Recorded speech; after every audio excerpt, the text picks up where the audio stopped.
18 जनवरी 2009 कर्नाटका के हसन इलाके में बस स्टैंड में एक महिला को वॉशरूम में जाते हुए देखा जाता है। कुछ देर बाद वॉशरूम के बाहर काफ़ी भीड़ लग जाती है। वहाँ पे खड़े हुए लोग वॉशरूम का दरवाज़ा खटखटाते हैं, लेकिन अंदर गई हुई महिला ना ही कुछ बोल रही थी। आधे घंटे से भी ज़्यादा का समय हो चुका था, फिर भी ना ही वो बाहर आई थी। वहाँ पर खड़े हुए लोग जो होते हैं फिर पुलिस को कॉल करते हैं। पुलिस मौका वारदात कराती है और सारी परिस्थितियों को देखते हुए वॉशरूम के दरवाजे को तोड़ दिया जाता है। जैसे ही वॉशरूम का दरवाजा तोड़ा जाता है, महिला की डेड बॉडी वॉशरूम में पड़ी हुई मिलती है और उसके मुंह से व्हाइट कलर का जाग निकलता है, जैसे कि उसने जहर का सेवन किया हो। वहाँ पे मौजूद सभी लोगों के लिए ये दृश्य बहुत ही भयानक था, लेकिन पुलिस वालों के लिए ये नई बात नहीं थी, क्योंकि 2003 से लेकर 2009 तक कर्नाटका के अलग अलग इलाके में बस स्टैंड पे ऐसी बहुत सी महिलाओं की लाशें मिल हुई थी। यानी कि लगभग बहुत सालों से इसी तरह महिला की डेड बॉडियाँ वो बस स्टैंड के वॉशरूम में मिलती थी और सभी के मुंह से लगभग वाइट कलर का फेस ही निकलता था, या इससे कि उसने जहर खाया हो या फिर उसकी जहर देके हत्या की थी। आखिर दोस्तों कौन था जो कि कर्नाटका के बस स्टैंड पे अलग अलग जगह पे महिलाओं की ऐसी हत्या कर रहा था? आखिर क्या है इस पूरे मर्डर मिस्ट्री की कहानी में ऐसा भी देखने को मिलता है कि पुलिस जिस व्यक्ति पे शक करती है अगली बार उसकी मृत्यु हो जाती है या फिर वो लापता हो जाता है। इस कहानी में बहुत सारे ट्विस्ट एंड टर्न्स हैं। अगर आपको इसकी पूरी जानकारी चाहिए तो हमारे साथ बने रहिए। नमस्कार, मैं हूँ शुभम और आप देख रहे हैं द ट्रूथ विद शुभम। दोस्तों, इस कहानी की शुरुआत कर्नाटका के बटवाल इलाके से होती है, जहाँ पर 22 साल की अनीता नाम की लड़की अपने घर से लापता हो जाती है। वो लड़की गायब होने के साथ साथ घर से बहुत सारा कैश और ज्वेलरी साथ में लेकर भी गई थी। जिस वक्त ये लड़की गायब हुई थी उस इलाके से एक मुस्लिम लड़का भी गायब हुआ।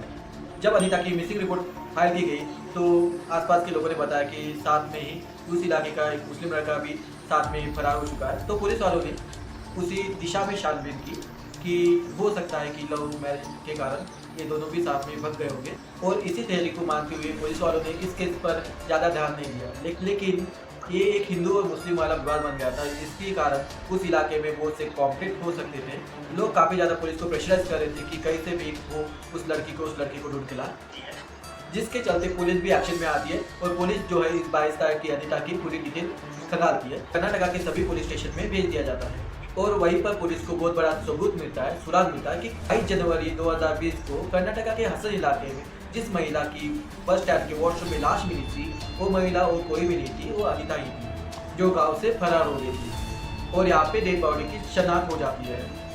और यहाँ पे पुलिस वाले को ये लग रहा था कि जो 22 साल की अनीता है उसकी हत्या जिस लड़की के साथ वो फरार हुई उसी ने की होगी, और इसी तहरीक को मानते हुए पुलिस उस लड़के को ढूंढने की कोशिश करती है। तो कुछ ही समय के बाद एक मुस्लिम लड़का भी मिल जाता है और मुस्लिम लड़का ये पुलिस वाले को बताता है कि वो किसी भी अनीता नाम की लड़की को नहीं जानता। 3-4 दिन से वो अपने किसी काम से बाहर था और उसके पीछे ये कहानी बना दी गई।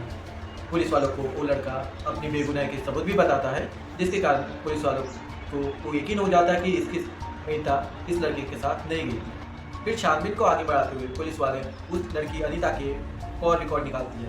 तो कॉल रिकॉर्ड निकालने के बाद एक पाया जाता है कि अनीता एक नंबर पे कंटिन्यूसली रात को 2 से 3 घंटा उस नंबर पे बात करती है। जब पुलिस उस नंबर की छाननी करती है तब उनको एक कावेरी नाम की लड़की का पता चलता है। जब वो कावेरी का शोध पता लगाती है तो उनको ये बात पता चलती है कि वो कावेरी खुद ही 6 महीनों से मिसिंग। जब पुलिस वाले कावेरी का नंबर की जांच करते हैं तो उन्हें एक शॉकिंग इन्फॉर्मेशन मिलती है कि कावेरी गुम होने से पहले भी किसी नंबर पे कंटिन्यूसली बात करती थी। जब कावेरी के नंबर को चेक किया जाता है तो उस नंबर की जानकारी मिलती है। उस नंबर की जानकारी को भी हम पुलिस वाले चेक करते हैं। नंबर की जानकारी चेक करने के बाद पता चलता है कि ये नंबर भी किसी पुष्पा नाम की लड़की का है और वो पुष्पा नाम की लड़की भी 6 महीने 7 महीने से मिसिंग। यानी कि कहानी इस तरह से उलझ जा रही थी कि पुलिस वाले जिस पे भी शक कर रहे थे वो पहले से मिसिंग था।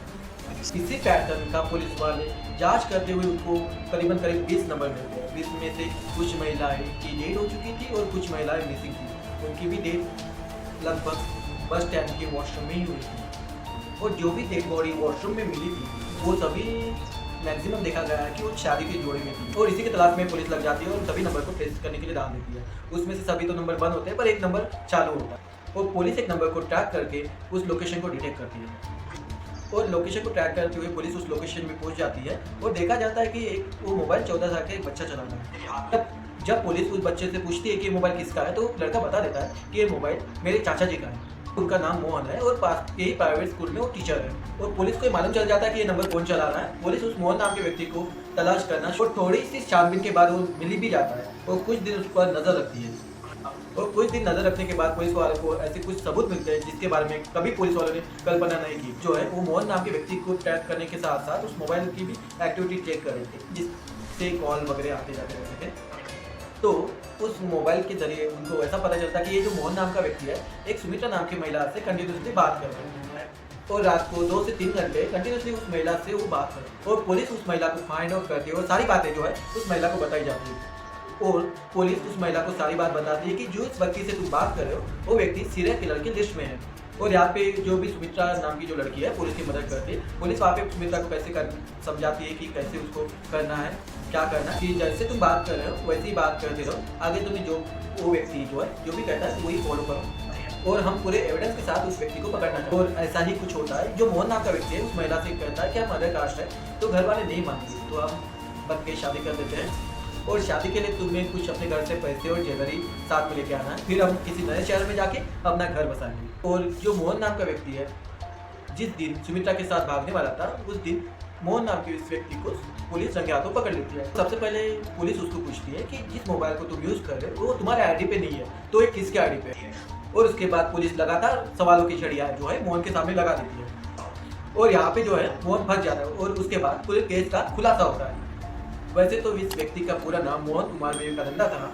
वैसे तो एक बहुत ही गरीब परिवार से था, परंतु इसने खुद की मेहनत से पढ़ाई की और गवर्नमेंट स्कूल में साइंस का टीचर बना था। 2003 में इस व्यक्ति का एक महिला के साथ अफेयर था। अफेयर के चलते उस महिला से मिलने वो एक नदी के पास गया था। उसके बाद पैसे को लेके या कुछ भी करे उनके बीच में झगड़ा होता है और झगड़े का रूपांतर इस तरह बढ़ जाता है कि वही जो मनोज कुमार है उस महिला को नदी में फेंक देता है। और नदी में फेंकते वक्त कुछ लोग इसे देख लेते हैं और उसके बाद पुलिस उसको अरेस्ट करती है और 2003 में जेल में भी जाता है। हालांकि उसको बेल भी मिल जाती है, परंतु जिस टाइम पे जेल में था उस टाइम पे उस मनोज कुमार की एक व्यक्ति से मुलाकात से तो वो ज्वेलर था। जब मोहन उसको पूछता है कि तुझे जेल क्यों हुई है तो वो बताता है कि ज्वेलरी में एक्स्ट्रा साइनाइड यूज़ करने के कारण उसे जेल हुई। बारे में मोहन को यही से मालूम चला था कि साइनाइड की एक भी बूंद होती है वो भी इंसान की जान लेने के लिए काम। वैसे तो मोहन जेल से छूट गया था, परंतु इसने जो गलत काम है वो कंटिन्यूसली चालू रखे। वो पहले महिला को फंसाता था, शादी का झांसा देके उसने घर से पैसे और ज्वेलरी लेकर बुलाता था, फिजिकली इंटीमेट होता था और बाद में साइलेंट देके उनकी हत्या कर दी थी। 18 जनवरी 2020 को जिस लड़की की लाश बस स्टैंड पे मिली थी अंजना, वो भी लड़की इसी मोहन के साथ भागी थी। मोहन क्या करता था, जिस महिला को मारने के बाद उसका मोबाइल से दूसरी महिला फंसाता था और उस महिला को मारने के बाद उसके मोबाइल से तीसरी महिला को फंसाता था। इस टाइप से वो पैटर्न चला रहा था।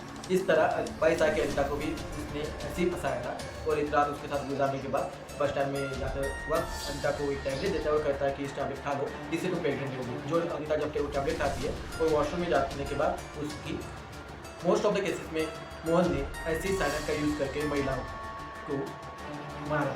इसमें देखने में ऐसा लगता है कि जो महिला है उसने खुद ही जहर खा के सुसाइड किया होगा। पुलिस वाले को जो भी लाशें वगैरह मिलती थी वो उससे शादी के जोड़े में थी, इस कारण लोग पुलिस वाले को लगता था कि सुसाइड केस हो सकता है। इसके कारण पुलिस वाले ज़्यादा ध्यान नहीं देते थे और एक केस बंद कर देते थे। परंतु अनिता वाले केस में ऐसा नहीं हुआ क्योंकि ये जो मुद्दा था एक साम्प्रदायिक मुद्दा बन गया था। इसके कारण पुलिस वालों को उसे संदिग्धता से जाँच करनी पड़ी और इस सभी सीरियल किलिंग का पता चला। इसके ऊपर 20 से ज़्यादा हत्याओं का आरोप लगा। पूरी तफसील के बाद इसे फांसी की सजा सुनाई गई और ये पूरा केस क्लोज हुआ। ऐसी स्टोरी को जानने के लिए हमें फॉलो करते रहिए। धन्यवाद।